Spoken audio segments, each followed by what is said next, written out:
हमने अभी तक बात की सोशल साइंसेस का जनरल इंट्रोडक्शन, हमने इम्पोर्टेंस ऑफ सोशल साइंसेस और पिटफॉल्स टू अवॉइड और कैरेक्टर कैसा होना चाहिए when you are doing social sciences, but that's often not the case जब सोशल साइंसेस हो रही होती हैं. And one of the reasons we need to study social sciences is क्योंकि इनका सोसाइटी पे बहुत रोल होता है नैरेटिव्स बिल्ड करने में, ये बहुत इनका बहुत बड़ा रोल होता है. And then for you to understand what's happening around, for you to understand what's happening around, you have to understand social sciences.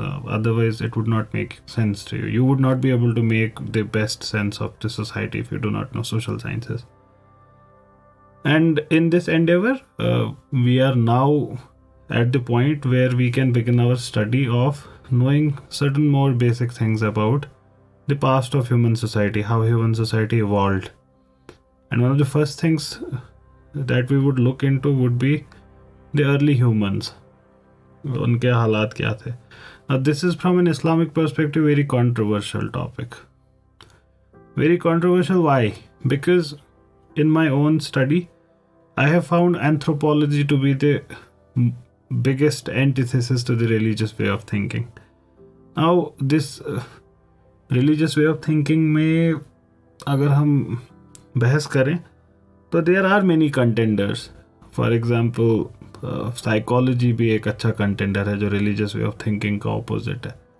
तो सोशल साइंसेज में भी बहुत सारे ऐसे फील्ड्स है. एग्जिस्टेंशियलिज्म का एक हिस्सा रिलीजियस थिंकिंग का टोटल ऑपोजिट है, पोलर ऑपोजिट. तो ऐसी बहुत सारी चीज़ें हैं जो रिलीजियस थिंकिंग को के साथ बहुत टकराव रखती है. सोशल साइंसेज में sociology is one more thing.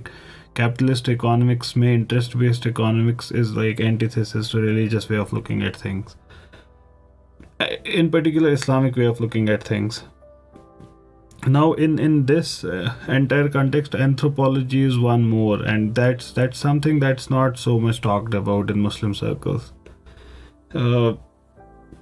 तो यहाँ पे बहुत सारी ऐसी चीज़ें आ जाती हैं जो मुस्लिम्स के लिए बड़ा टफ होता है इसको एक्सेप्ट करना. एंड अनफॉर्चुनेटली इस मामले में may be I am not aware, बहुत ज़्यादा काम हुआ भी नहीं है from the Muslim scholarly circles. That doesn't mean हुआ ही नहीं है बिल्कुल. In fact one of the recent landmark texts relates to this topic anthropology, और वो है उमर फारूक अब्दुल्ला, उनका काम है. And but that work is in Arabic I have heard, तो not much accessible for people like me who can read Arabic but not understand it. So that's one of the issues. But we'll try to understand mainstream secular anthropology and history कि क्या है इंसानों के हालात, tool making and culture. देखिए, humans are unique in one sense that they represent both nature and culture. Why? How do they represent nature? Because they share what is within nature as well. Like plants have cells, etc. We also have cells. Plants part of nature, animals part of nature है. They also have genetic makeup, DNA currency है सबकी. हमारी currency भी DNA ही है. Genetic material कुछ organisms का RNA भी हो सकता है, etc. तो बायोलॉजिकल कैरेक्टरिस्टिक्स हम नेचर के साथ शेयर करते हैं, लेकिन हम एक कदम आगे निकल जाते हैं. हम इंटेलेक्चुअल और क्रिएटिव पावर रखते हैं, और इसकी वजह से हमारे अंदर कल्चरल एबिलिटीज़ डेवलप्ड हैं. ये बाकी सब के यहाँ नहीं है. आप नहीं देखेंगे शेर और चीता बैठे हैं और मेहंदी रात मना रहे हैं, तुम्बक नट बजा रहे हैं, आओ को शेर शीराज़ो गा रहे हैं. बड़ा मुश्किल है अगर आप ऐसा कोई शेर चीता मिले आपको. ये हम ही करते हैं ये वाली हरकतें. So that is the representation of our intellectual and creative power. इंसानों की हिस्ट्री बहुत लंबी है, बहुत पुरानी है, और उस पूरे हिस्से में इन पावर्स ने हमको बहुत आगे लाया as compare to other animals. And this history starts from the earliest stone ages कहते हैं उनको. स्टोन एजेस इसलिए कहते हैं क्योंकि स्टोन्स के साथ ही ज़्यादा लेना देना होता था हमारा उस वक्त, because that's what we worked upon. The earliest humans worked on stones. वही था हमारे सामने. Now this is also, there is a link with the creative power humans have. And creative, see, the difference between God's creation and humans creation is exactly this. God creates almost out of nothing. Now that is creation. था ही नहीं, अब है. Humans do not create in that sense. Humans kind of alter what is already there. हम matter को shape करते हैं. खुदा matter को ही वजूद में लाते हैं. अब इसके फिलोसॉफिकल इश्यूज हैं खुद के. To say that God creates world out of nothing, तो उसका मसला है. Out of nothing nothing comes. तो those are topics for other day. वो बड़ा इंटरेस्टिंग है. अगर आप फिलोसफी वाली सीरीज कर रहे हैं तो उन सब से आपकी वाकफियत होगी अब तक थोड़ी बहुत. तो so this creative power of humans, ये विजिबल कहाँ पे होता है तब? in this molding of matter, etc. So what is the matter that was present in front of early humans? Rocks, stones, pathar. So stone age.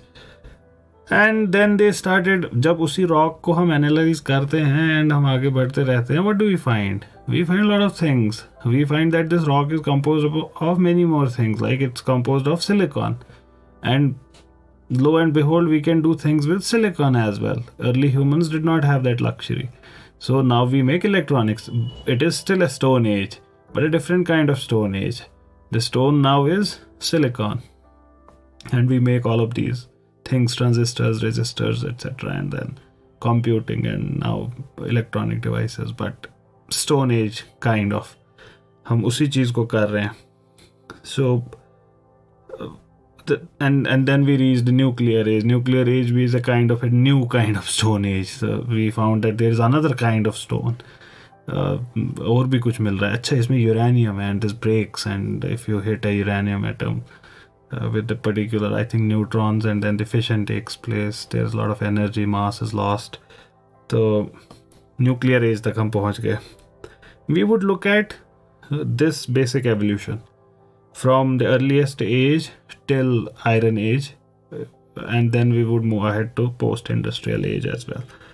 But we'll first be looking at पहले क्या हुआ early days में. और इसमें जो specific natural abilities humans के पास थी, जिसकी वजह से ये cultural और technological success उनके पास हुई, वो थी कि वो tool making कर सकते थे. They would be forging tools, and they would be able to adapt to different natural environments, and they could make inventions. जो मैं बाहर नहीं था उसको वजूद में लाना.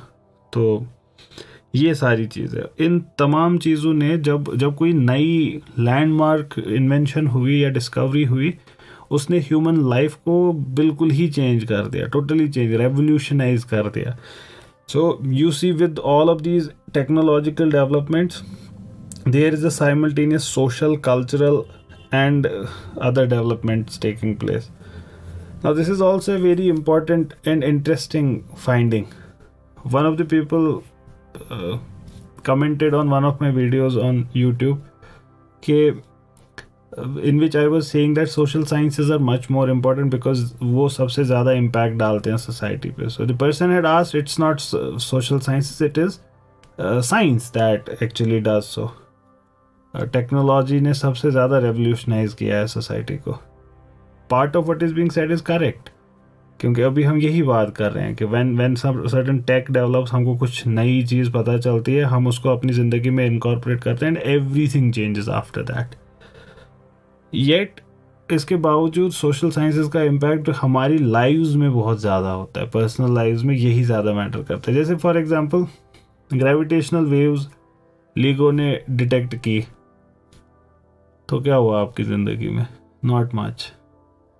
आपकी ज़िंदगी में ज़्यादा इफ़ेक्ट क्या करता है? फैसला कि शादी कैसे करूं, इन्वेस्टमेंट कहाँ पे करूं, पैसे कैसे कमाऊं, बेटा मेरा बात नहीं करता, वाइफ के साथ रिलेशन ठीक नहीं है, husband is a good person but I kind of I am not able to live with him. तो ये सारे मसाइल, my friend is kind of a jerk, and all of these issues, political issues, my society is underrepresented, we need representation in the UN, or the world is so much against me, or freedom struggles, or pressure groups, these are things जो आपके ज़िंदगी जीने और मरने के फैसले करते हैं रियल लाइफ में, ये आपकी ज़िंदगी को शेप देते हैं. Most people would never in their lives hear the term gravitational waves. Most people they would not hear these terms, but most of them would have to deal with shortage of food or luxury of food or all of these things, और इनके साथ ज़्यादा social sciences deal करते हैं. तो ये debate तो हो सकती है what is more important, but for humans to understand their neighbourhood, social sciences का बहुत ज़्यादा रोल होता है. खैर, तो ये जो ये सक्सेसिव स्टेजेस आ जाते हैं ना, ये इसका कोर में ऐसा ही कुछ होता है, कुछ नई इन्वेंशन या डिस्कवरी, तो फिर रेवोल्यूशनाइज होता है.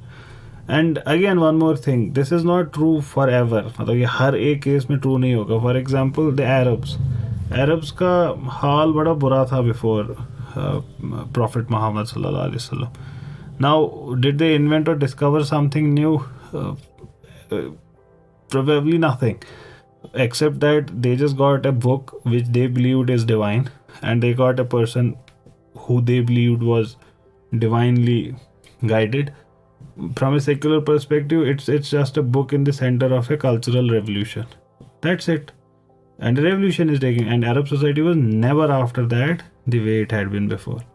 Arabs were, मतलब क्या, ये रेगिस्तान में घूम रहे हैं कुछ बद्दू लोग. Even Alexander just bypassed them. क्या करना है वहाँ जाके रेगिस्तान में. But now it's like one centres of the world. One of the largest annual gatherings takes place in that desert, Hijaz में. And in the center of it is not a tool or a technological development. At the center of it is entirely cultural development. And there are many such. For example, the Western societies. Western societies का post-modern or modern development, modern in particular, is not rooted in industrial revolution. Industrial revolution is a revolution which kind of changed Western societies, true. But before that, it was cultural revolution which led to industrial revolution. And that was based upon Francis Bacon's and others falsafa, Renaissance in particular, and Enlightenment. तो वो सारी चीज़ें, Reformation, ये तमाम चीज़ों ने ये सारी चीज़ें की है. So when we talk about early humans, these remarkable contributions, they resulted in division of labor. For example, ये एक नई चीज़ थी. Agriculture is single most influential thing that has happened in human history. Agriculture, जिसको हम कितना for granted लेते हैं, कितना ईजी है कि हम, हाँ ये तो होता ही रहता है, कौन सी बड़ी बात है. But it was when it happened, it revolutionise everything. तो मेरे हिसाब से it is single most influential thing that happened in entire human history. अब ह्यूमन हिस्ट्री करे जा रहे हैं. कितने साल की है human history? Scholars do not agree clearly on it. Anthropology के स्कॉलर, साइंटिस्ट का तो एग्रीमेंट काफ़ी हद तक है. एंथ्रोपोलॉजी के स्कॉलर्स में ईस्ट और वेस्ट का डिवाइड भी है इस बात पे. जैसे फॉर एग्जांपल 50,000 साल पुराना पैकिंग ह्यूमन है कि नहीं, एशिया से बाहर निकले या अफ्रीका से बाहर निकले.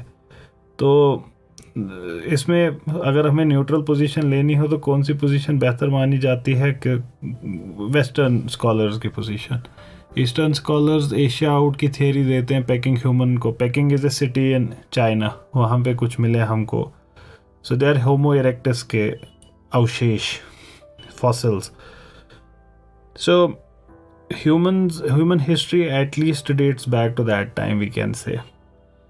50,000 साल पुरानी ह्यूमन हिस्ट्री है.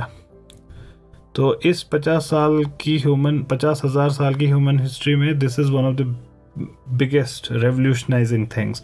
And then there are many more. लोग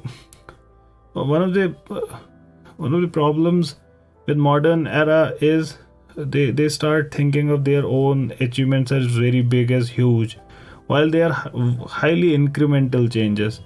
Revolutionary changes ज़्यादा past में ही हुई हैं, जैसे यही है. और fire was a revolutionary thing. ऐसा नहीं कि fire we did not know, we knew fire, आग लगती रहती है, but we did not know how to control it, how to produce it at will.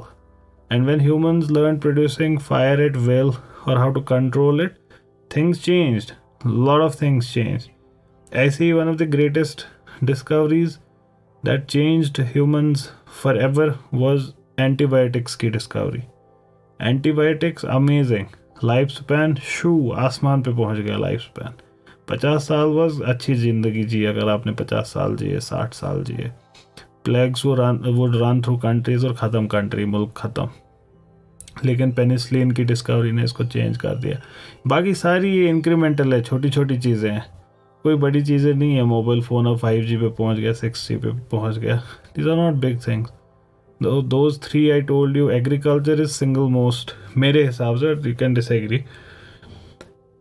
And then urbanization would take place. And then writing was an amazing thing we started doing, writing. So that's also one of the things. And then religious systems started developing. Now you can see why Muslim anthropologists would have a problem, because secular anthropology and history would take religion as a product of time, and the religious perspective would not be that. Religious perspective would be that religion is timeless, it has always been there. So do we have evidence for either of the positions? That's also up for debate कि हम किस side की evidence को माने, किस चीज़ को किस चीज़ का एविडेंस माने. बट हमको एक चीज़ समझना है, पॉजिटिविस्ट फ़लसफ़े में assumption is God doesn't exist. इसको याद रखें. There is no God. Whatever is what our senses tell us. They give us this information and we have to interpret it, and any interpretation which does not involve supernatural would be considered a better interpretation. तो ये सारी चीज़ें होती हैं जिसमें जितना कम fantastic चीज़ें होंगी उतना वो बेहतर थियरी है. तो ये इसको बायस कहना भी सही नहीं है, मॉडर्न बायस, लेकिन ये मॉडर्न मेथडोलॉजी का ही हिस्सा है. लॉजिकल पॉजिटिविज्म के बाद का ये that's how we do science now. तो and then scientific knowledge also developed with it. Now this interaction between human endeavor to produce all of these new things and natural forces, this creates different problems of adaptation for humans. अब देखिए ना कितना interesting है. Nature आपके सामने पहाड़ी रख देता है, आप पहाड़ी के पासेस से निकल जाते हैं. वो पासेस में बर्फ बर्फबारी कराता है नेचर. पासेस बंद हो जाते हैं तो आप स्लेजेस बनाते हैं, ठीक. वो और बर्फबारी करता है, आप टनल्स बनाते हैं. वो लैंडस्लाइड लाता है, आप JCB ले आते हैं, ठीक. तो it's kind of who will win at the end of the day. And this creates problems of adaptation. We have to adapt to all of these things, and too much exploitation of nature also alters the balance of relationships between nature and man. And who would know it more than we people who are living in an era where we are seeing climate change. So climate change is also an interesting thing. Climate always changes. ये कैसी बात है, ये करनी ही जब बात वो करो जो नहीं पता. क्लाइमेट कभी कांस्टेंट रहा ही नहीं है अर्थ पे. Climate has always change through out history. Then why do we specifically refer to what is happening right now as a climate change? We call it climate change because climate hasn't been changing like this. It is actually anthropogenic climate change. That's what makes it special. What does that mean? That's a big term, anthropogenic. पहले तो use it to look cool. अगर आप इसको use करेंगे तो लगेगा कि आप पढ़े लिखे, अदरवाइज आपकी बात नहीं सुनेगा कोई. एंथ्रोपोजेनिक का मतलब हुआ जेनिक.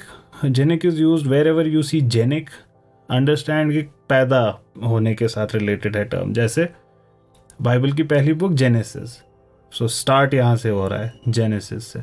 और जेनेसिस का एक और रीज़न है कि उसका जेनेसिस नाम क्यों है, क्योंकि वो ओरिजिन ऑफ ह्यूमैनिटी के बारे में डिस्कस करता है बाइबल का जेनेसिस, ठीक.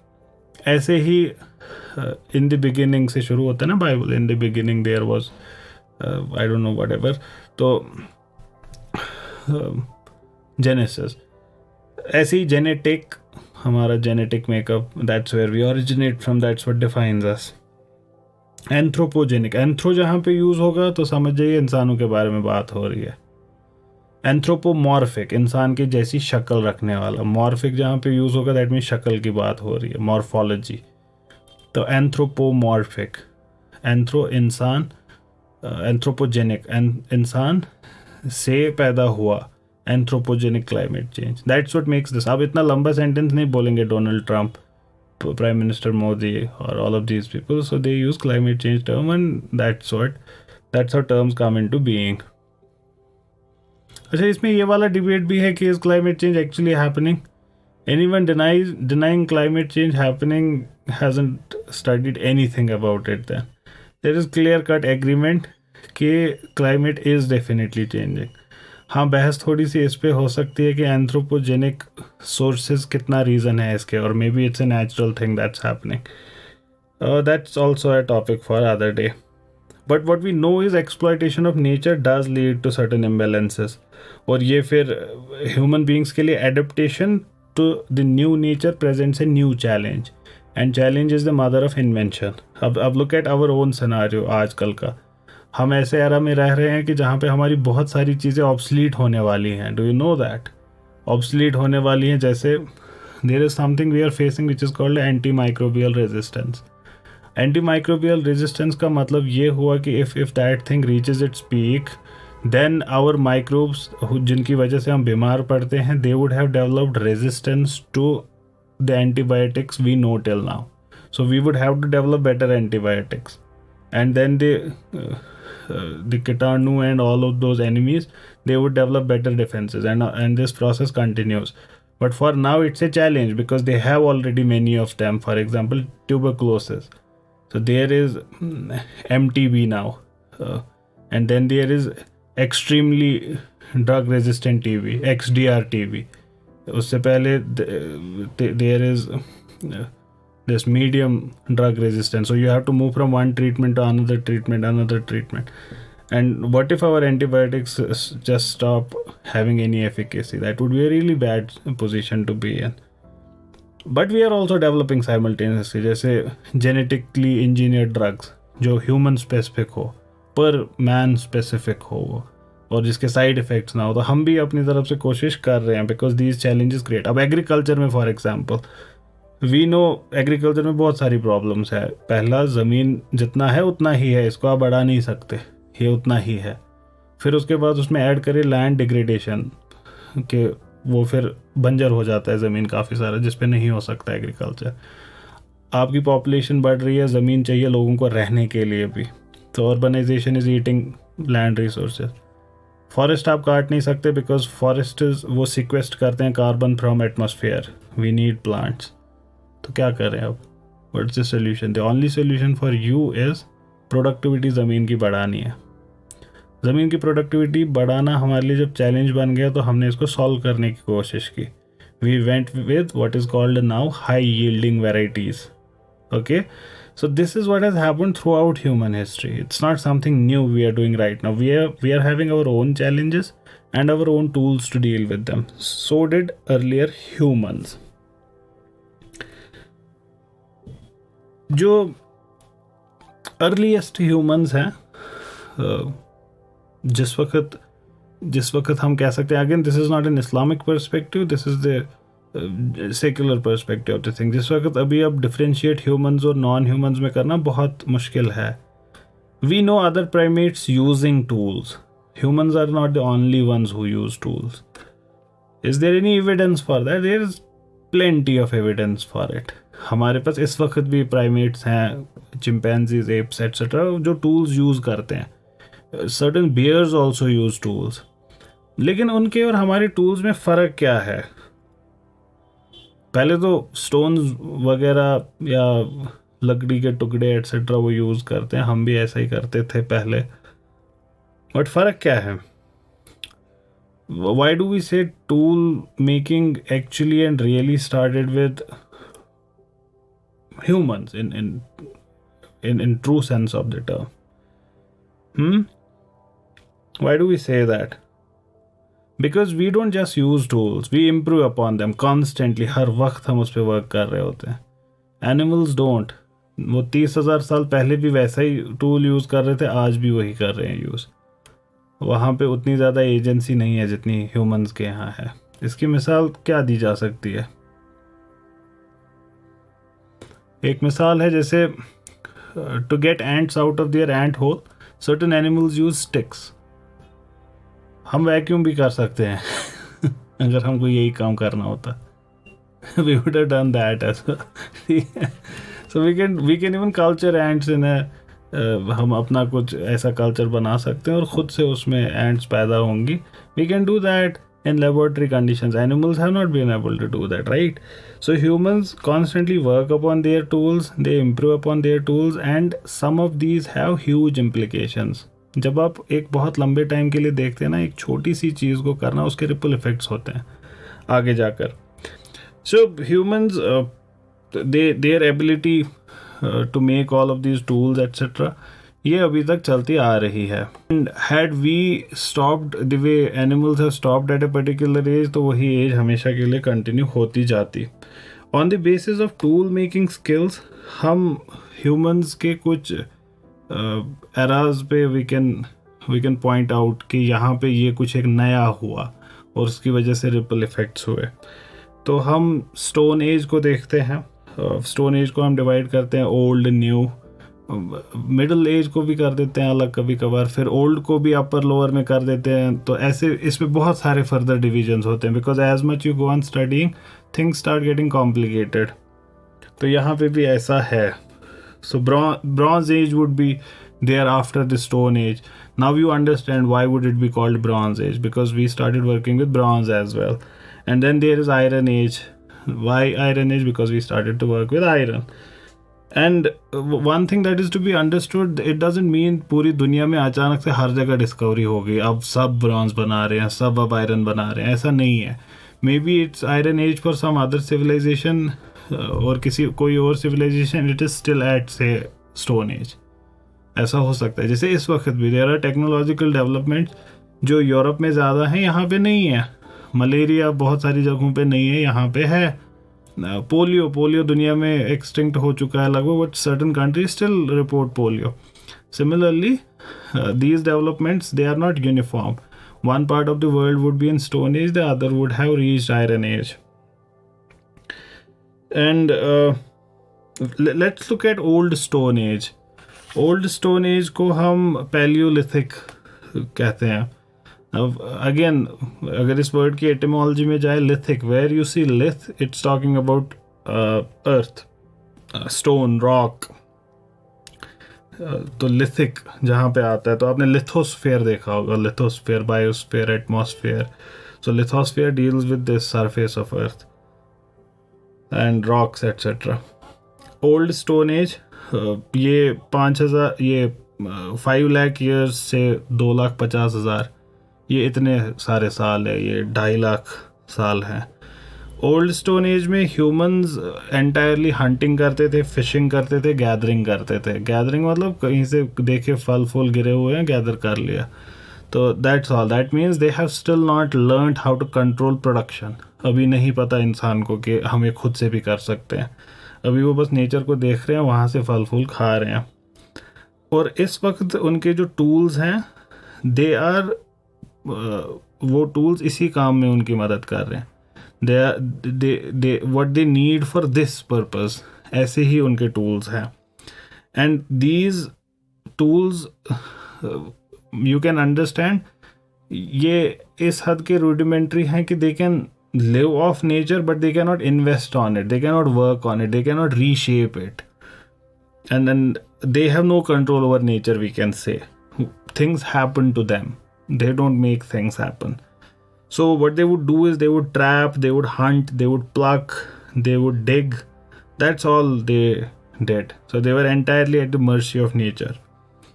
In cultural evolution, this period is called the period of savagery.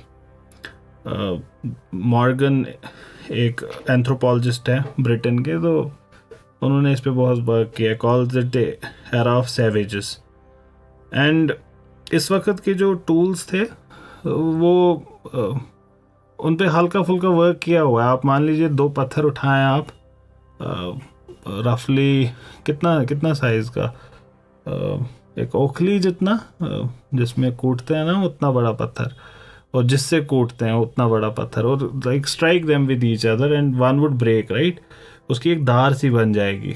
तो इतनी हल्की धार है इसकी, ज़्यादा वर्क नहीं हुआ है टूल पे, और ये बड़े पत्थर हैं। दीज आर नॉट माइक्रोलिथ्स, ये थोड़े बड़े हैं, ये छोटे नहीं हैं।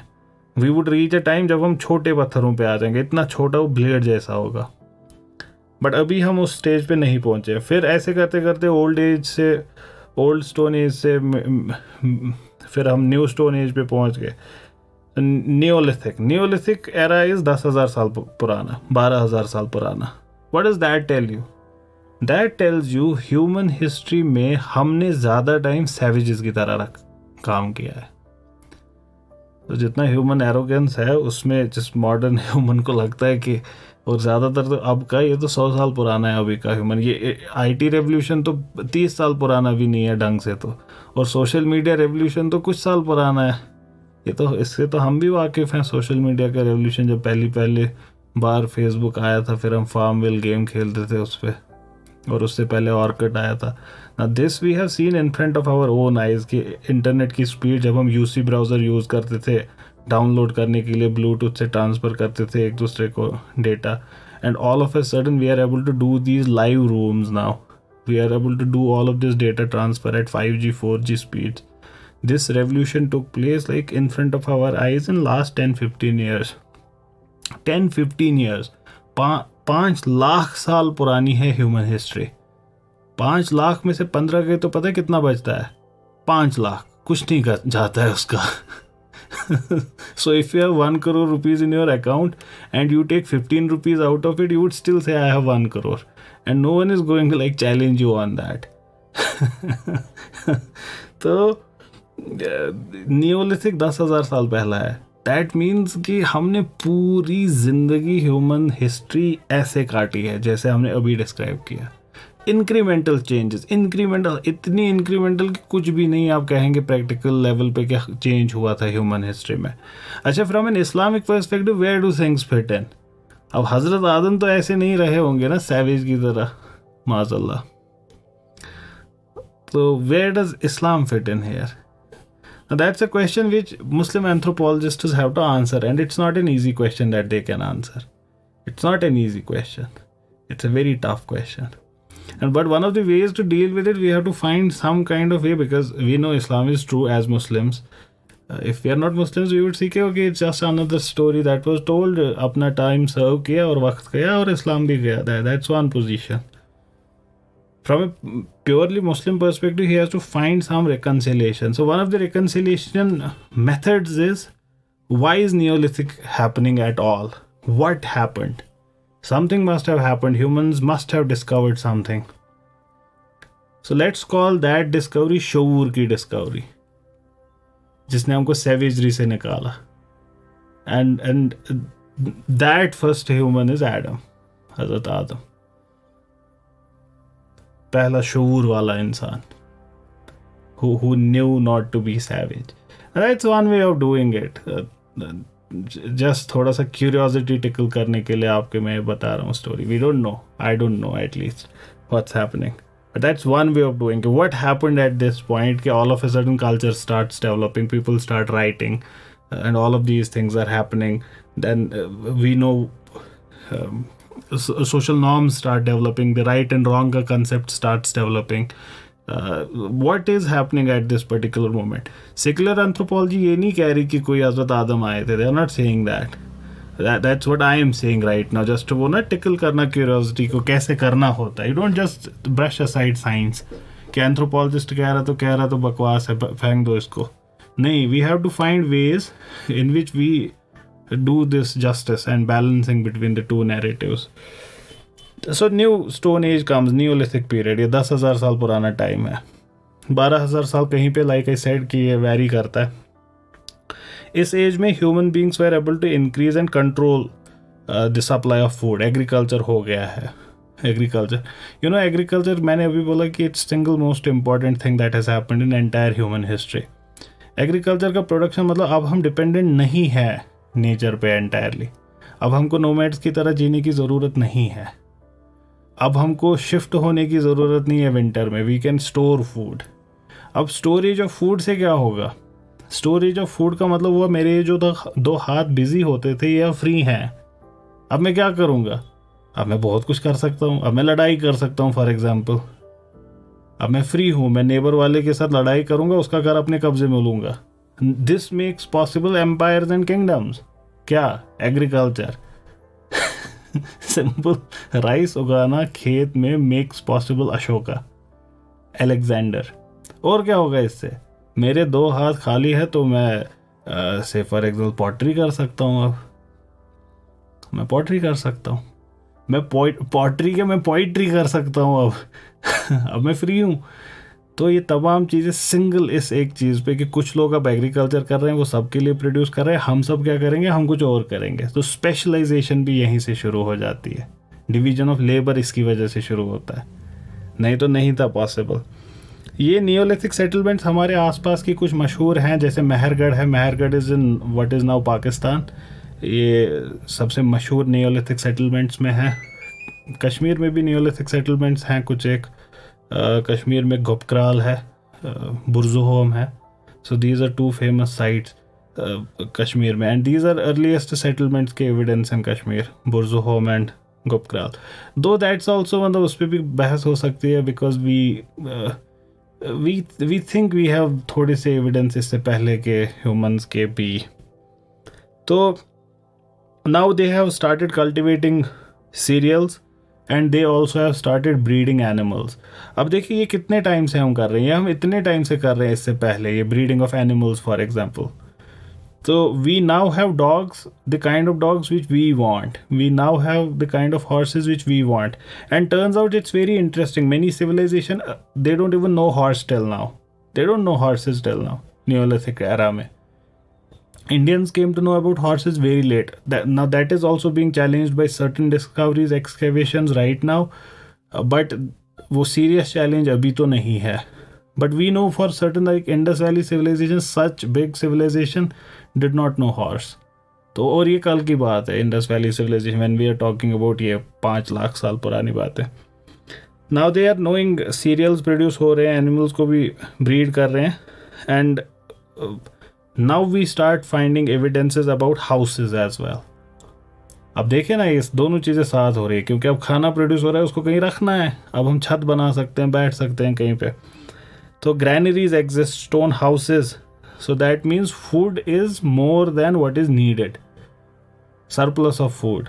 दैट मीन्स अब लेजर होगा, और जब tummy is full then philosophy happens.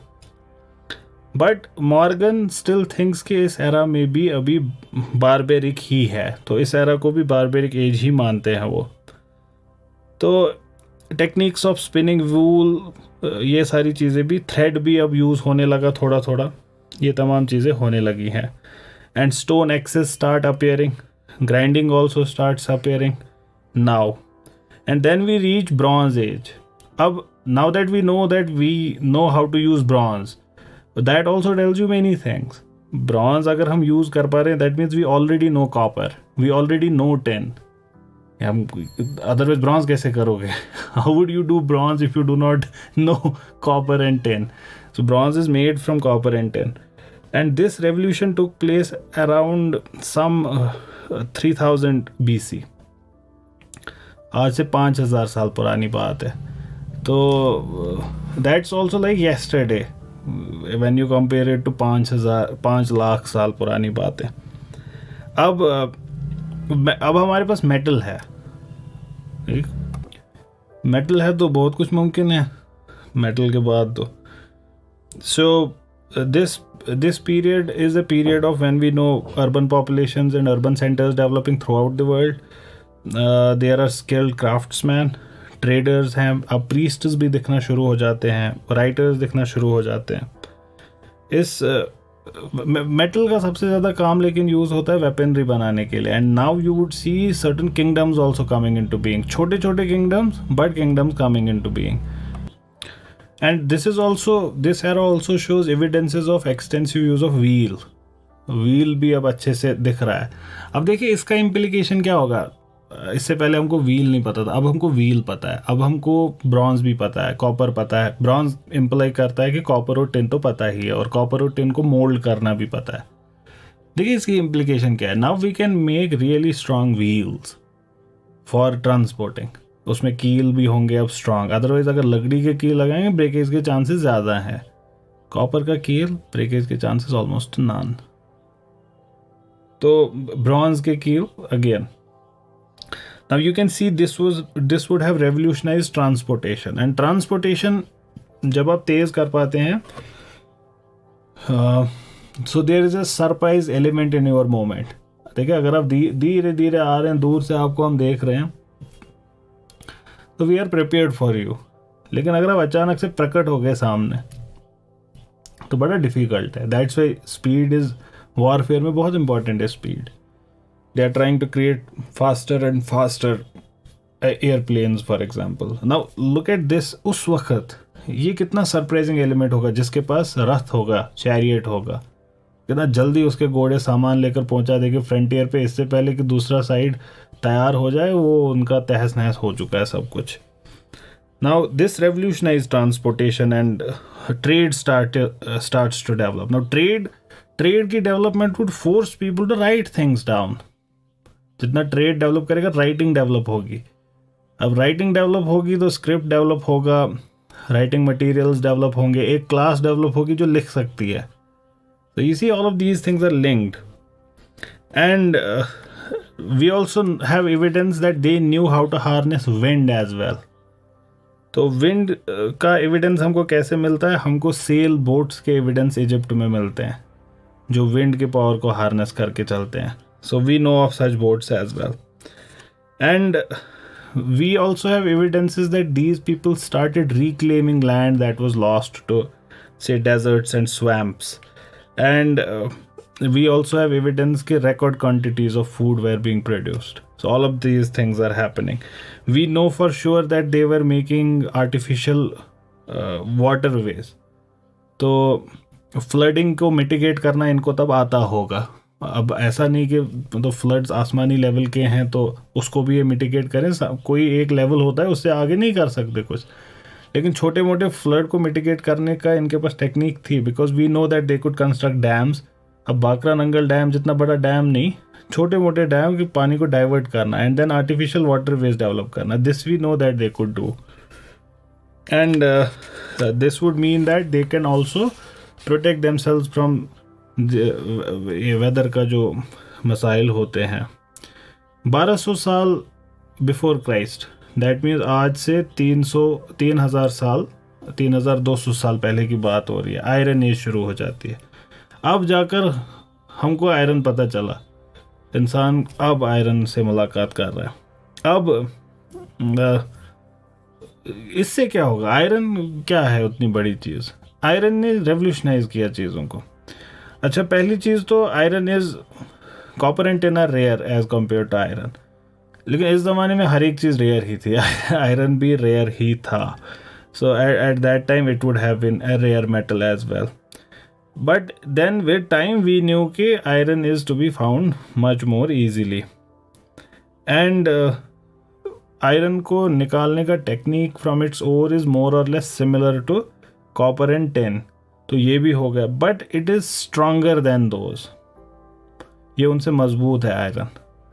तो आयरन एक बहुत ही इम्पॉर्टेंट चीज़ बन गई इंसानों के लिए। ये इतनी इम्पॉर्टेंट चीज़ बन गई कि इसकी प्रोडक्शन और इसके साथ डील करना एक बहुत बड़ा सीक्रेट बन गया। इसको आप समझ सकते हैं, ये ज़्यादा मुश्किल नहीं है आपके लिए समझना।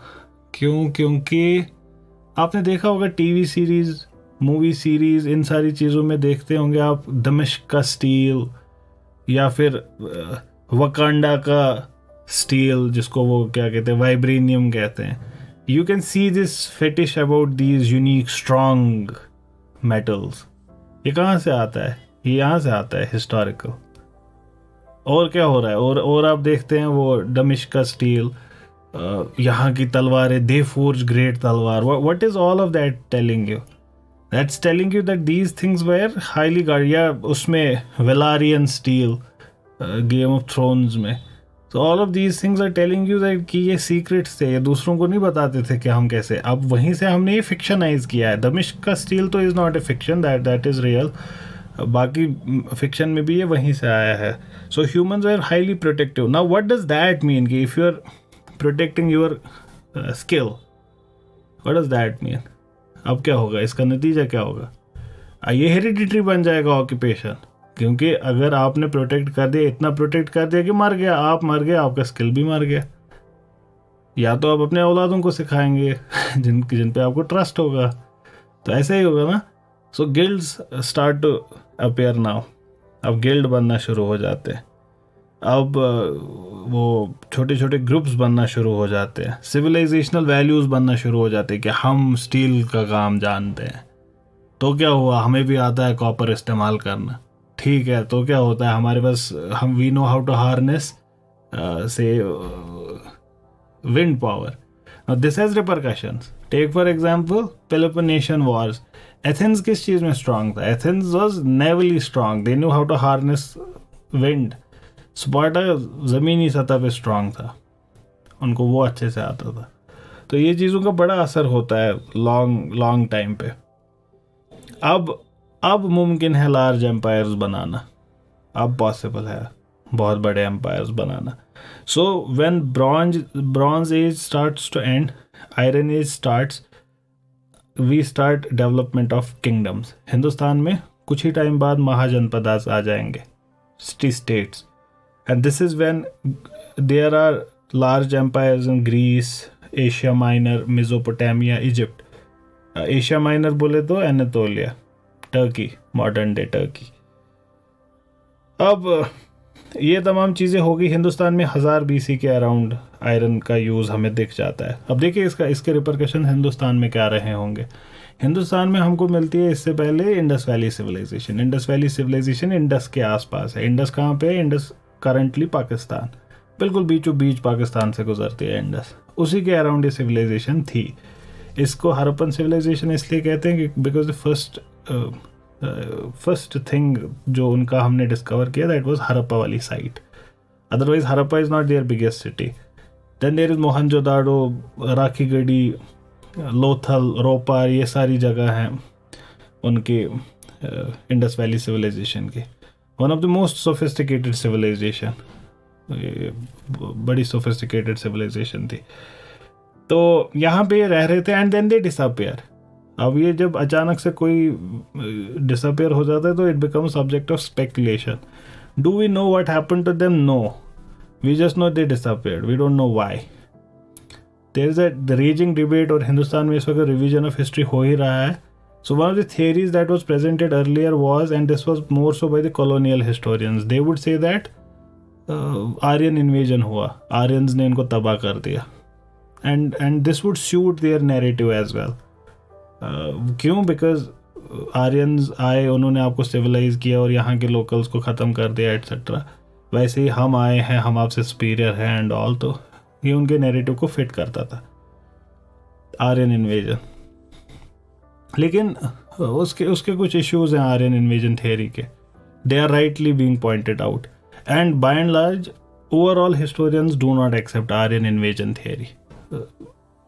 इसमें कोई शक है नहीं। Yes, the Hindus love it that they reject it, but that is the truth as well, even if they like or dislike it.